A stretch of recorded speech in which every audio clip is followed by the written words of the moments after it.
5 katotohanan tungkol sa buhay.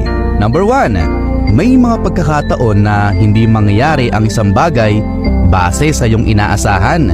Ngunit may mga pagkakataon din naman na hindi magiging masama ang isang bagay base sa iyong kinatatakutan. Number 2. Mas mabuti ng mabigo kaysa magsisi dahil hindi mo sinubukan. Number 3. Kung para sa iyo lahat ng tao ay magulo, well, tanggapin mo man o hindi, ikaw talaga ang magulo. Number 4. Hindi mo kailangan ng New Year's resolution para simulan ang pangarap mo. At number 5. Hindi naman talaga nagagalit ang isang tao kapag nagsisinungaling ka, kundi nalulungkot ang isang tao dahil hindi niya na magagawang pagkatiwalaan kang muli.